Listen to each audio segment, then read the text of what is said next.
So we are live right now, Alice, and we are on the stream. I don't know if they could hear me a minute ago. I can hear you now. Loud and clear. Okay, we're going to lower that music and we're going to get started.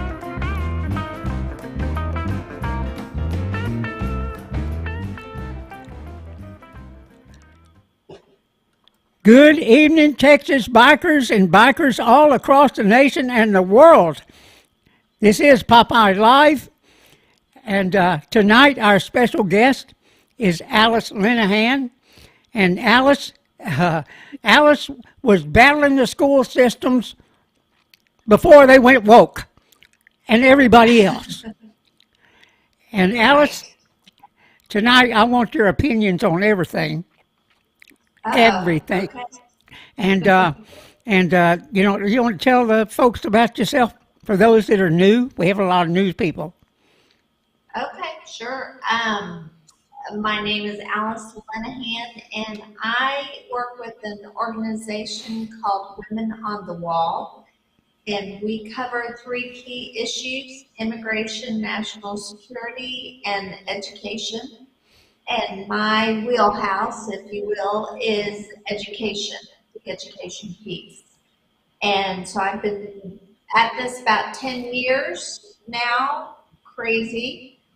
And things that I was warning about, unfortunately, have come to fruition. And people that thought I was crazy 10 years ago are saying, well, maybe that lady's not so crazy. And so I'm still in the battle. I've got 3 kids, wonderful husband, and they're who I stand up and fight for. And that's me in a nutshell. And Yeah. you can find out my work too at my website, Voices Empower, EMPOWER.com. And excuse me, I've got all kinds of information articles that I've been writing for the last 10 years. Yeah, so you guys out there, and contrary to popular belief, bikers do have children.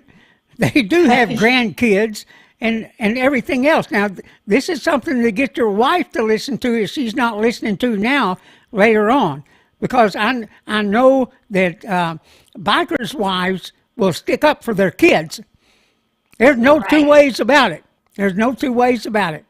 But Alice, back when I first met you, everything back then was about Common Core. And is that still alive, or has that gone to the wayside? What's going on with that? No, Common Core was a tactic in the big picture. And it's just been rebranded, and we have it in Texas. It is in all 50 states. It's mandated by law, written into federal and state law, and it's just called College and Career Readiness Standards. That's what the Common Core is. And so they got it in the door. Our legislators opened the door wide open, and now we're seeing it come to fruition. And what you have to understand about those standards, whether they're called Common Core or College and Career Readiness, they're behavioral standards. So we no longer have an education system based on reading, writing, math, and history. It's based on values, beliefs, and behaviors. And that's along with when we take federal money, like the Easter COVID money, it mandated 20% of it go to social and emotional learning in the classroom. And social emotional learning is the gateway, if you will, of CRT, critical race theory, and comprehensive sex ed. Anyone with an agenda now has full access to our children through these Common Core aligned college and career readiness behavioral standards. That's a lot to take in, Alice. That really is. You guys listen up now.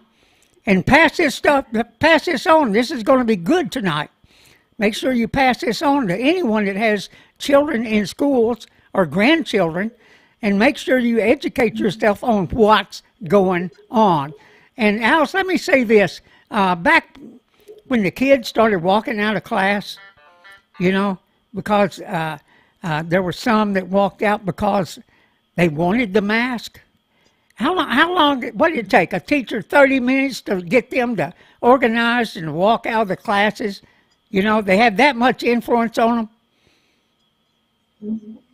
Well, and it's interesting when you shift the focus in the classroom to values, beliefs, and behaviors. It's just a matter of whose values, beliefs, and behaviors.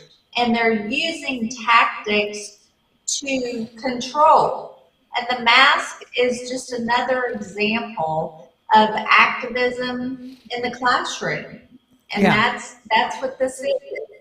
You know, Bill Ayers, when he was not able to take down our country through violent means, he went into education and went into the teaching colleges and started training teachers on how to be activists. So these learning theories and teaching strategies open the door for control and manipulation. Wow. It's incredible. So really, all they've got to do is change the names of these curriculums and get them into the schools. And then, you know, even if they got rid of it, it doesn't stop these teachers from doing whatever they're going to do in the classroom. Would that be Right. right? And what you have to understand, this is nothing new. There was a big push in the 60s and 70s. There was a big push in the 80s and 90s. It was called outcome-based education. And what pushed it back at that time were actually teachers who knew how to teach their subject, whether it was a math teacher, an English teacher, and they pushed back. The difference between then and now is it's mandated into federal law that a teacher's evaluation is based on not if little Johnny knows that 2 plus 2 is 4, but if the teacher is using the social emotional learning theories and teaching strategies and using the computer-based programs. Teachers are basically facilitators now and activists. And so they're being trained to do that. And there's many teachers that get into it for the right reason. They want to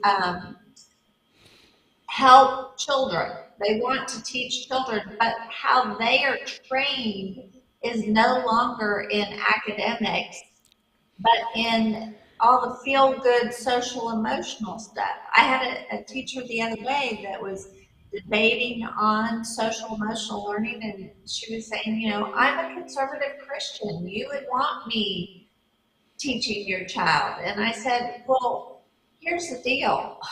God did not call us to impose our faith. He calls us to propose our faith. And if you're using learning theories and teaching strategies that modify a child's brain, you are indoctrinating. And that's not Christian. Yeah. That is, and so there's a lot of people that feel like they're doing the right thing. But while we're all feely and lovey in the classroom, the kid's not learning 2 plus 2 is 4 or how to write a sentence. Exactly. And that's what this is about. All right. Now let me circle back a little bit. If I remember right, you know, it was these school administrators that were developing these curriculums and selling them to the schools. Is that right? Did I have that right? Well, not necessarily the administrators. The administrators were the access point. It was, but I think what you're talking about is TASA, the Texas Association of School There Administrators. you go. And That's it. Yes. yeah, and TASB, the Texas Association of School Board, they were they did develop this new vision of public education, and that new vision was aligned to the federal mandate, just happened to line up with the federal mandates that came in through Common Core college and career readiness standards. What's interesting about that is that TASA was given a 6 million plus grant from Bill Gates to implement this new vision for public education. And the number one item in that vision is online digital learning. Yeah. So they were paid off basically to do it. And the TEA, the Texas Education Agency, got millions of dollars from the Gates Foundation. So when you look at it, it's not like these administrators just came up with these learning theories and teaching strategies out of nowhere. They were paid and trained through their professional development on how to put together this new vision of public education. And it aligns with all the other 50 states who are implementing this new vision for public education. So I wouldn't say it was an administrators, they were the gateway. They didn't come up with it themselves. I guess that may be the reason that they were so eager to supply computers and laptops to the classrooms. Yes, exactly. Exactly. And our it was the Republicans and Democrats alike who were paid off to implement this plan. So there you go, everybody. You understand how these people get paid off and everything else. There's an incredible amount of money that's being thrown everywhere. And I want to make sure that I point out the Commissioner of Education, Mike Morath. He has no background in education. He's a software developer. And he has restructured the Texas Education Agency for these third-party entities to have access to our children's data, to profit off of, to create these software programs. He is the first person that needs to be replaced after this election. What was his name again? Mike Morath. Okay. We'll write that down and get it out there. Let me just say, I don't know that he's this evil, terrible man, but he's been paid very well to do his job. And his interesting, we did a FOIA request and got his application for when he became the Commissioner of Education. And his reference was a guy named Todd Williams, who Abbott just appointed over the Permanent Education Fund. Todd Williams also owns, or doesn't own, but he runs Commit, a nonprofit that has access to our children's private data to use for profit. And he just happens to be, he was an Obama bundler. Wow. And he's retired from Goldman Sachs, and he was a part of the big real estate bust in the 90s. And he's now over our Permanent Education Fund, appointed by Governor Abbott. There we go. Something sounds fishy there. Alice, Yes. let me ask you there, at what age does all this indoctrination start? How early does it start? Well, if you look at the documents, they want to start accessing our children preschool through the workforce. Wow. So they actually say womb to tomb in their documents. So they want access to start tracking our children in the womb. Yeah. So as soon as they're born, they get tagged and they're going to start tracking them, womb to tomb. I remember the movie Waiting for Superman, where it showed how they started tracking the kids and how they would split them up. Uh, is it something similar to that? It is. It is. We are now completely handing our children over to the state, basically, through these public-private partnerships from the very beginning. And, in the past, we had an education system, kindergarten through 12th grade. You graduated in 12th grade, you went on college, you went a vocational path, but you were free to decide. Now we are going to start assessing you and modifying your behaviors and sending you down tracks for the workforce based on what our needs are, what the state's needs are, what these public-private partnership needs are. This is the Soviet model of education and a state-controlled system of education, room to tomb. Let me ask: is there going to be like a social score for children as they go through school? And maybe if it's somebody that's say parents are on the conservative side, and these kids are talking about maybe some conservative issues, and next thing you know, where are they going to be funneled off to? I mean, they're going to Exactly. have control, right? Right. And it's all based on algorithms. And an algorithm is an opinion written into code. And whoever controls the algorithm controls the child or the person. And so when an algorithm is making decisions for your life, you are no longer in control. Right, right. That's absolutely incredible. Let me ask you one other thing. The parents are standing up at these school boards and they're taking them on. Is that going to be enough? I think that God is bigger than the boogeyman. And I think we are given God given instincts to push back and fight for our children. Yeah, And that's what I think you're seeing.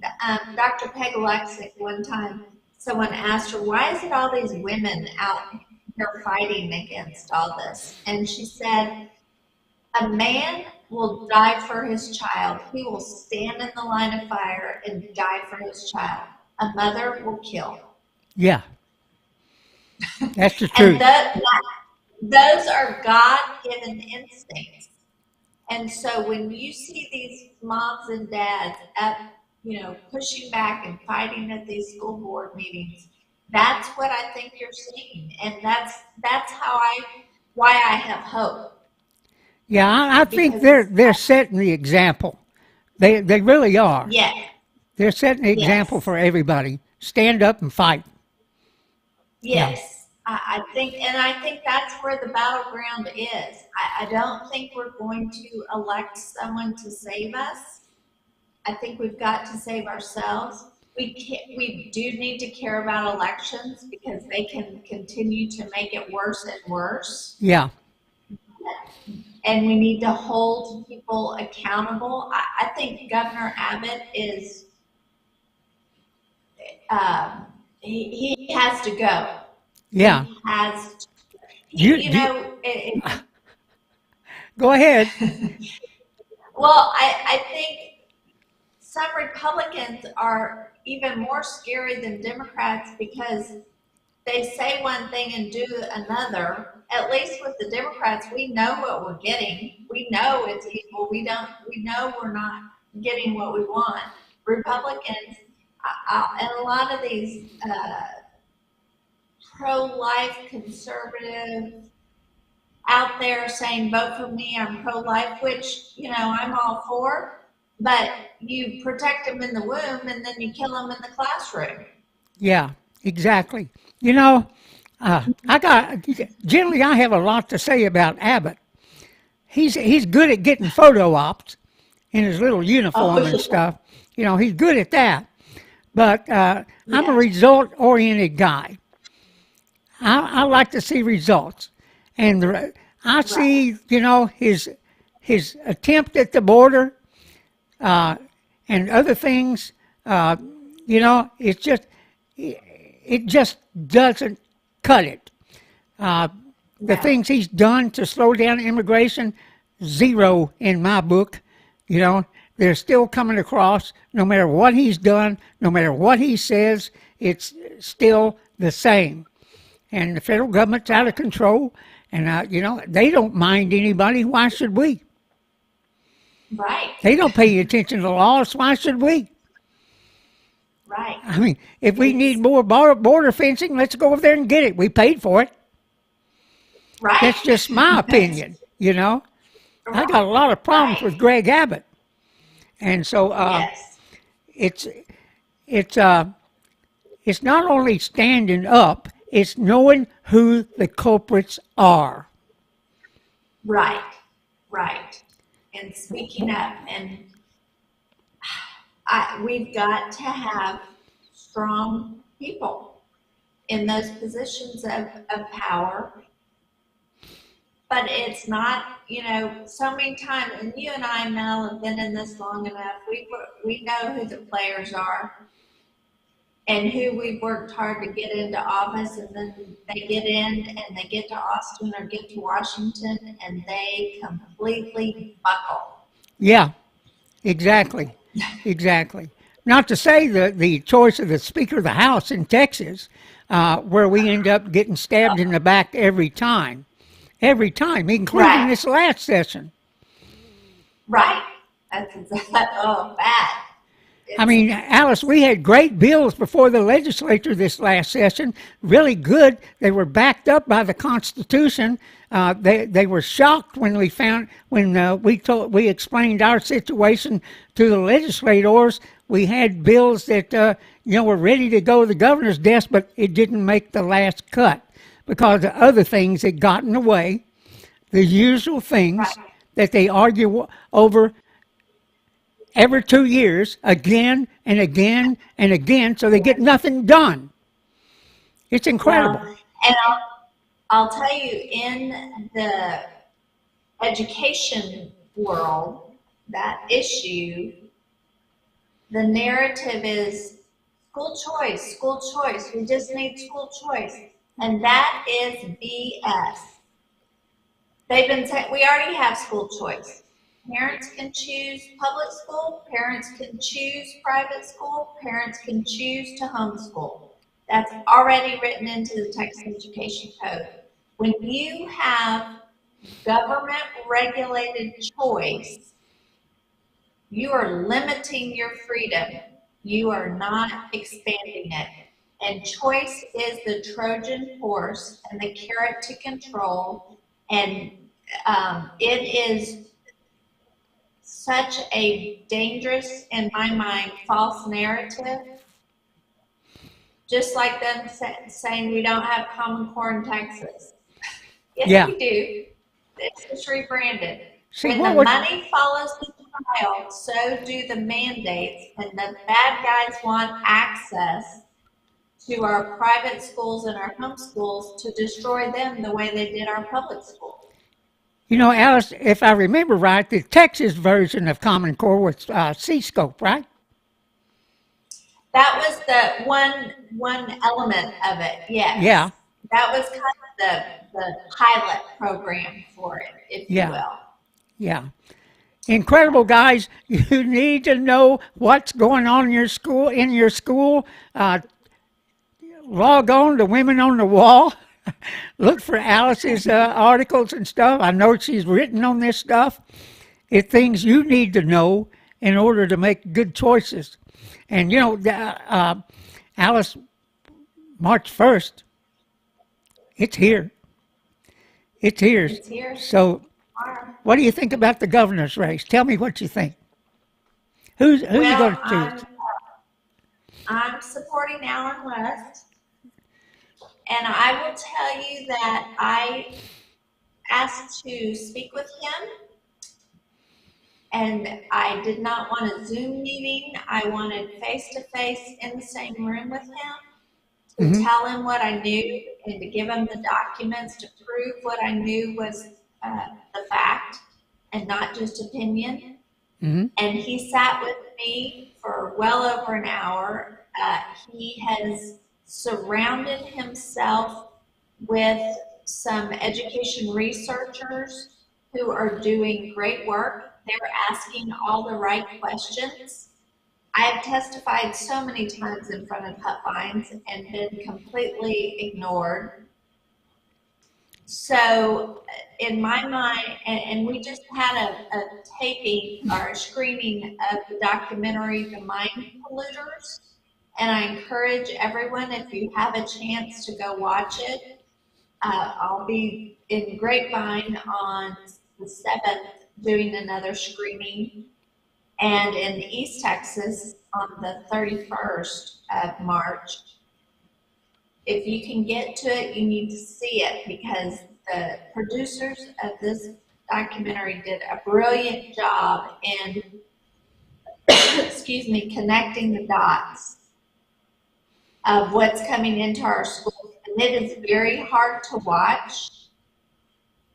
It's really in your face of what's coming into our children's schools. It is not appropriate for a child to see this documentary, which is ironic because they show what our children are being exposed to in the classroom.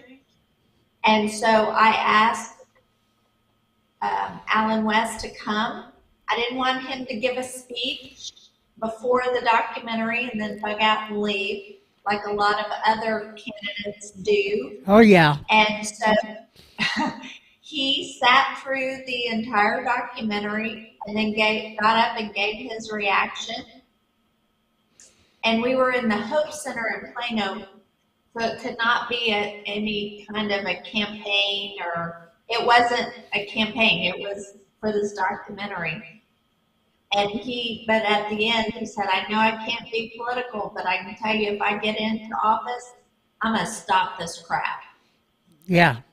He saw it, and then he got back in the audience, sat in the audience, and listened to the Q&A with myself and other experts on the subject, and stayed through the whole Q&A till the very end, till we closed the doors. Yeah, so Alice. In my mind, he Yeah, earned my vote. Yeah, Alice, if you would repeat, because people are asking what was the name of the documentary. It is called The Mind Polluters. The Mind Polluter. Mind Polluters. That sounds appropriate.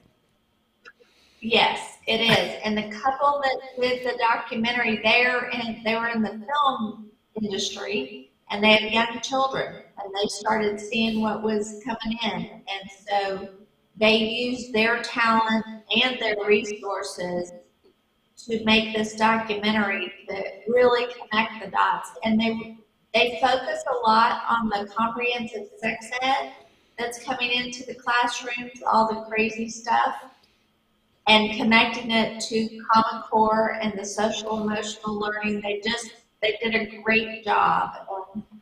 I think we should, if you can go to a screening, go to it. All the screenings are free of charge until March 31st. I have a license to show it. And so we ask for a love offering to watch it, but if you can't, that's fine. Just pray that we can and help get the message out. Yeah. They really are. Yes. Yeah, if you would, Alice, send me that information of where the screenings are, and then I'll help get it out there. Great. I will do that. I will do that. Yeah. Because it's a very important documentary. Yeah. I mean, it's so important who we're electing here this time around. And, Alice, what we're saying now, what we're preaching to everybody, we vote you in, and you step out of line, one and done. You're gone the next time. One and done. That's right. No more of this crap where we elect them again and again and again forever. Well, and the other one that I think needs to go bye-bye is Dan Patrick. There we go. And I'm supporting Tracy Bradford.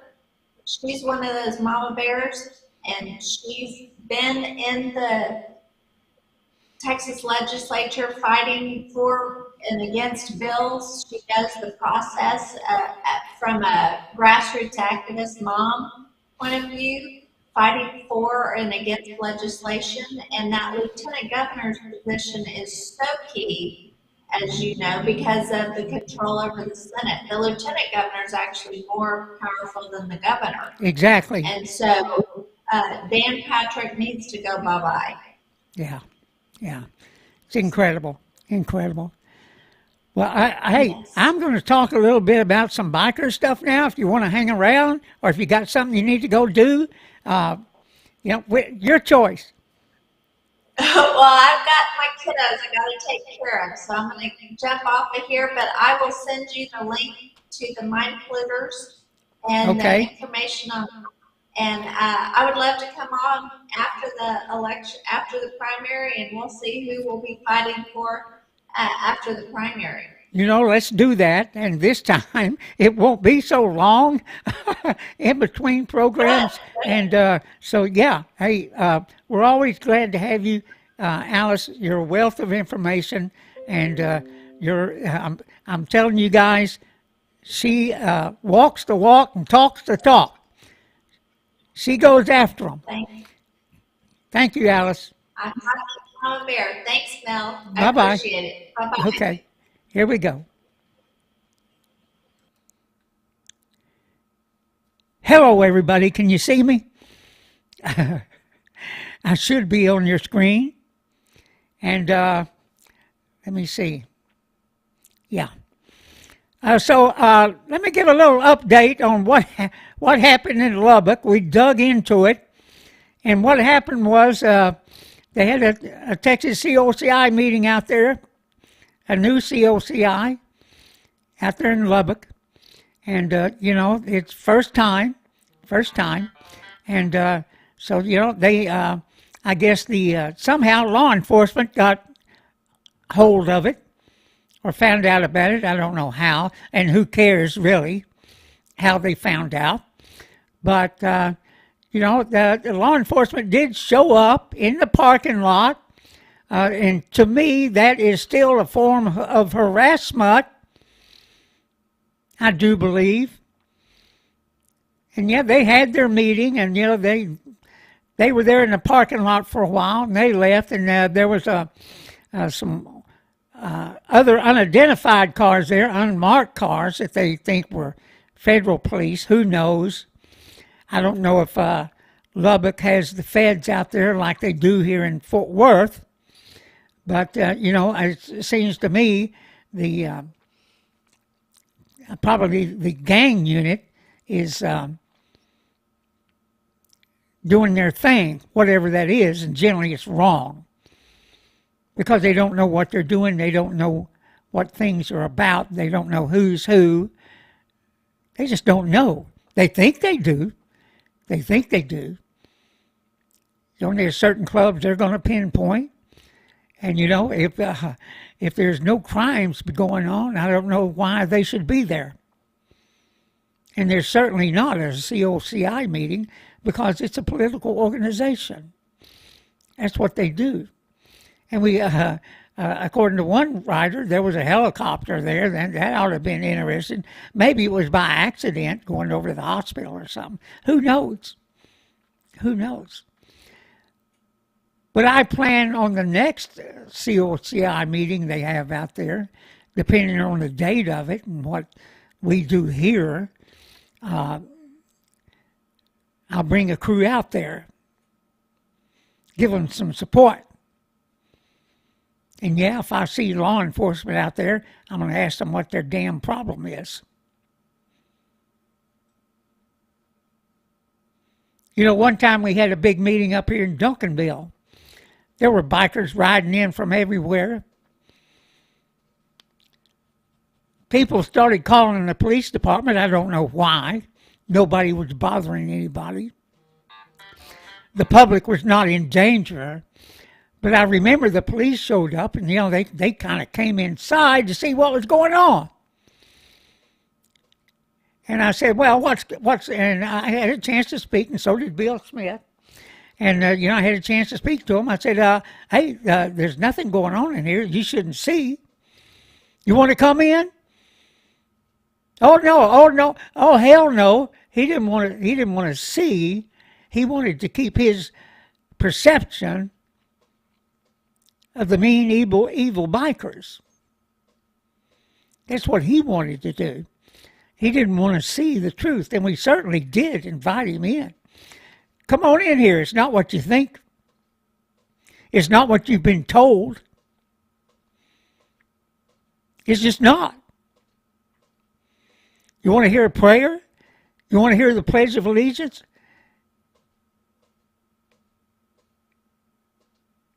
There's nothing there that they shouldn't see or hear. Nothing. That's my belief. And that's what I know. But these law enforcement guys, they don't know crap. Like I said, they think they do. They don't. They want to paint a picture of everybody out there as a criminal, a potential criminal. When that's just not true. That's just not true. So like I said, if I get the chance, I will go out there and I'll ask I'll go find the public information officer of the Lubbock Police Department and say, what's wrong with you guys? Why are you harassing us? What is it you think is going on? What is it you think we're going to do? Because we are certainly no danger to the public, certainly no danger to law enforcement officers. They need to look in other directions, not toward bikers. That's what they need to do.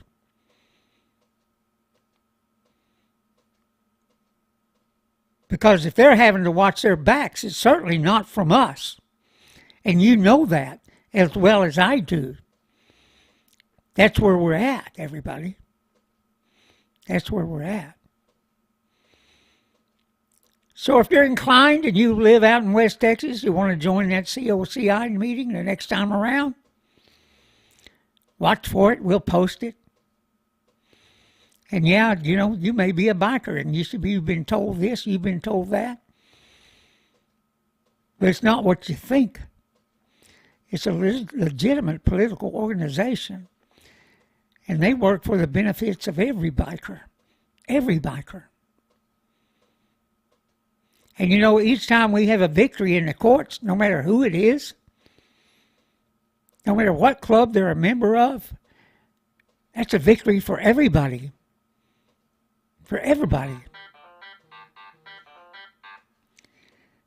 But hey, I was supposed to have had dental surgery today. That did not happen because I took one too many Plavix. And so that happens tomorrow. So it's something I'm not looking forward to, but it's something that, cancer is a serious thing. And, the effects of chemo, the effects of radiation goes on for years and years past those events. And that's what I got going on now. So I'm going to have some more dental surgery. I hate it, but it's something that needs to be done. And there are certain things they can't do because of the radiation. I'm not bitching. I'm still here. I'm still enjoying life. And I'm still riding my motorcycle. With that, everybody, The Lord willing, I'll see you Thursday night, and I'm sure there'll be more crap that's gone on. Say some prayers for the people in the Ukraine. And I guess the potato head is going to give a State of the Union address. I don't know whether I'm going to bother or not. Every bit of it will be lies. Every bit of it will be blaming somebody else. And now, yes, I do believe he's going to try and rally the American people behind him in his effort to stop Putin by putting on all these sanctions, but continuing to buy oil, 600,000 barrels a day from Vladimir Putin, and giving him the funds to make war. He's going to blame everybody else. He's going to blame Trump. He's going to blame Putin. But you know what? The buck stops with him. The day that he canceled the Keystone Pipeline, the day that he started destroying our oil industry. And yeah, right now, I'm doing some research. It's kind of interesting. I'm doing some research just how much of Texas is federal lands. How much jurisdiction do they have over Texas to tell oil companies not to drill? I would be saying here in Texas, drill, baby, drill. Do what you got to do. Do what you got to do and do it now. Because the way I understand it, 95% of Texas is privately owned. Very little of the land here in Texas is owned by the federal government. What the hell is going on? What the hell is going on? If you work in the oil industry, let me know. You can contact me at gunbarreltx@gmail.com. Put up in the subject line, oil industry. Are they contributing to the problem? I'd just like to know. Just like to know. So, everybody, Napa, and God We Trust, Solar Dutch, yeah, you guys, Sir Falls a lot, Randy Russell, yeah, you guys, Yip and Yahoo, you guys, y'all have a great evening. And ride safe. Hey, we're heading back for higher temperatures here in Texas. It's going to be riding weather, everybody. March is here. March is here. Bye-bye. Ride safe.